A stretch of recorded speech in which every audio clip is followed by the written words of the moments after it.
It's the world's best shows from Las Vegas, and we're here once again with an old friend at Phantom of the Opera. Brent Barrett, how are you? Hey, Alex, I'm very good. And you're at the world's best show. Well, indeed, and we're talking to one of the world's best performers, and I know I become almost sycophantic every time I talk to you, but you're still here, you're still doing the business. Aren't you insane being the Phantom after, 2 years? Well, if I had been doing it for 8 performances a week for 2 years, I probably would be ready to slip my wrists. But the great thing is, I've been sharing the role, and I've only had to do 4 performances every 3 days. So with that kind of a schedule, it leaves you open to do a lot of other things. And it's actually been the best time of my life.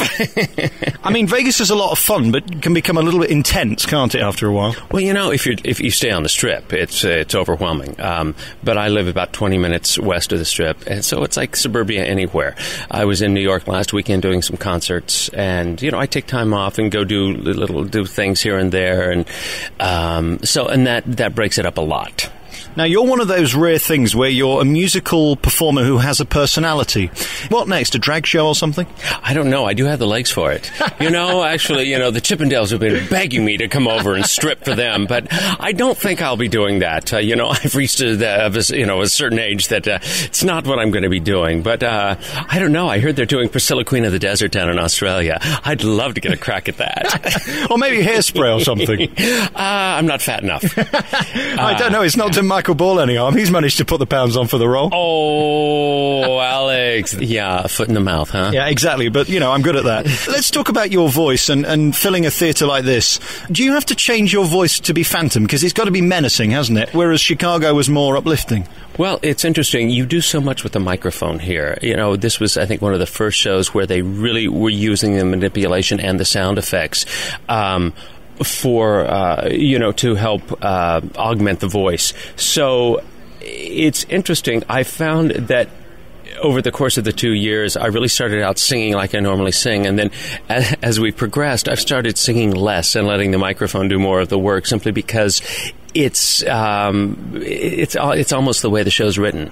And it is interesting as well, having seen Danny Gans here, that you can put 65 million into a show, you can have 120 technicians, or you can have one man with a pin focus light who can wow you just as much. Oh, some of my favorite moments here in Las Vegas have been performers who have been downstage center with their bands behind them, like Johnny Mathis and Tony Bennett, Barry Manilow, just the performers that, from the old school who are still doing it, and you go, wow, that is it. That's what it's about. It's not it's not about all the technical aspects. It's about the raw talent that's up on the stage. I was sat on the 4th row during the Barry Manilow show, and I got poked in the eye 3 times with his nose. It was remarkable. Oh, I tell you, if Michael Ball doesn't put out a hit on you, Barry Manilow will. Talking of the spectacular, I mean, this is bigger than any other Phantom show anywhere around the world. It takes pyrotechnics to a new level. It takes scenery to a new level. You kind of have to do that with a Vegas show. People have very high expectations when they come into a show here, don't they? Yeah, and I think that's one of the reasons there are productions that have come into Las Vegas who have taken, used the touring sets and things, and it doesn't mean that the shows aren't good, but there is a level of expectation here that you can't just do a normal show that you can tour around the country with. I've got a couple of your CDs, and I'd like to tell you that they're on my iPod. They're not. I've still got Britney Spears' greatest hits. I'm sorry about that, if that wounds your heart. I love Britney. That's okay. I don't take it personally. What disappoints me about you being in a show like this is nobody will know your name when you leave. They won't even care. Doesn't that kind of wound you in the heart that you're just the Phantom? And I'm only one of 2. That's even worse. Half a Phantom. I'm happy. Yeah. Well, actually, that's why, I'm going to be finishing up here 2 years in the desert with a mask on. I think that's enough. Absolutely. And we've all got an ego to support, haven't we? Well, we do, but I also have puppies, so they've got to, I've got to furnish dog food, so there are certain responsibilities I have. I hear your puppies are the talk of the internet. They are the cutest little things in the world. Yes, they're 2 little Shih Tzus, Boris and Bianca. Yeah, they're about 18 months now. I don't know where this is going, but it made me laugh. Is there an ideal show that you'd love to be in now? Is this something you've got your eye on that if you could do, you would grab it with both hands? I'm waiting to find it. Something new. I'd love to come back to London and do Chicago for 6 or 3 months. That would be a blast. You got to be David Hasselhoff to do that. Well, I think, yeah. Has he done it? He has done it over there, hasn't he? Yeah, quite a lot. I think last time he ended up being taken away in an ambulance, but we won't talk about that. Oh, yeah. Oh, well, poor David. He was very nice. I met him when he was here doing producers, playing Roger DeBreeze. I thought that was a car crash, and I thought that if Mel Brooks had bothered to come and see it, he would have had it closed in an instant. It's, in my opinion, one of the greatest shows ever made, and they just destroyed it. I couldn't follow what was happening. It was so rushed. That is a kind of problem with Vegas, that you have to get them in, and you have to get them back in the casino to spend money. That's the whole idea. You don't feel that way with this show, do you? No, actually, it's not lost much, because for me it was too long in the beginning anyway, and I love it, but it was way and it still is too long on Broadway and in the West End. It's about an hour and a half too long. Yeah, I know. I love this production. I mean, people say, would you want to go do it on Broadway? I said, what, do the full 2.5 hour show? The last Phantom I spoke to on Broadway had an obsession with a goldfish. It depends what type of performer you are, I think, when you do this role. You can either take it incredibly seriously and become insane, or like you, not care, turn up and do it and leave. Thank God you're you. Well, when you're there, you go through the journey, but I think, how long had he done it? I think about 1.5 years, but nevertheless, falling in love with a goldfish. I mean, you've got your puppies. But I think maybe that's it. Maybe I have my puppies to go home to, and that's probably what's keeping me sane. Let's talk about Vegas and On the Strip for the visitors who come. This is a brilliant show, and I do recommend it. That's why we're back here today. It is 90 minutes of absolute splendour and decadence, which is Vegas, really. Let's do some top tens. If you had a top show to go and see, what would it be other than this? Okay, let's see. It's fantastic. I mean, talking about the Cirque shows, their lack of story aside, for spectacle, that is tops here. There are still a lot of shows that I haven't gone to see, a lot of comics in town and magicians that I still that I have to get to before I go.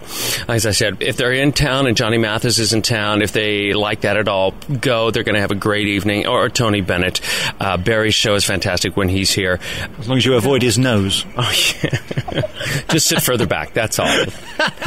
Barry's a friend of mine. You better be careful. Let's see, what else? There's just, you're not lacking for entertainment in this town. And even some of the local bars. The lounges in town, Diane Diaz, which performs down at Mandalay Bay. She and her band, she's fantastic. Some performers that you don't even that you're not even aware of that are here. And she's had Danny Gans is fantastic. It is interesting. Two things that have struck me about Vegas over the last few years in making this program is one, you can be the biggest star in the world within this 1 mile strip, and nobody else has ever heard of you. No one has any idea. I know Danny's an example of that. He started out. He was a professional baseball player, injured himself, and started doing corporate gigs. Then got the job over at the what's across the street. Where's he at? The Mirage. The Mirage. Thank you. How long have you been here? A year and a half. Yeah. Okay, thank you, Alex. You just do more research than I do. And so the Mirage, and I think he went to New York, and nothing happened.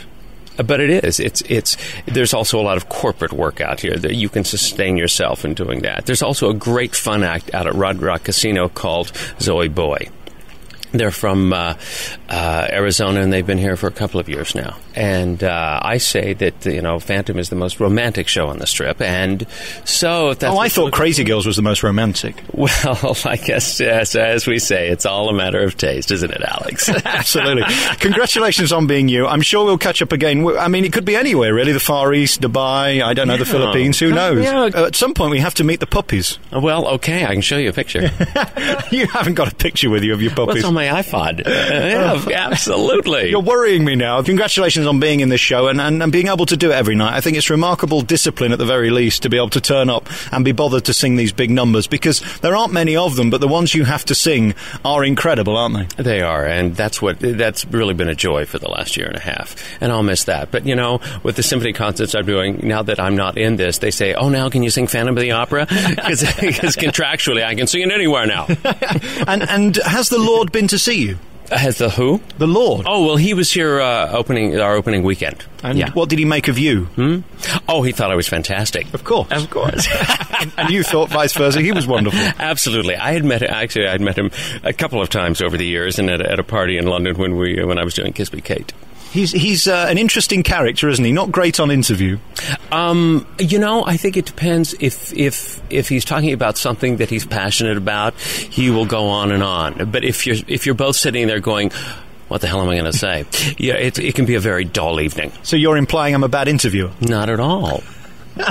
Brent Barrett, thank you for insulting me. It's the perfect way to leave this. Phantom the Spectacular, isn't it? Phantom the Las Vegas Spectacular. It's not just Phantom, it has to have the spectacular in. I think they got rid of opera because they didn't want to scare people away. We wouldn't like to be classy in Vegas. You've been through the airport, right? Exactly. Congratulations again on the show. Thanks for talking to me, and we'll see you at some point with your puppies in the future. Thanks again. It's great to see you.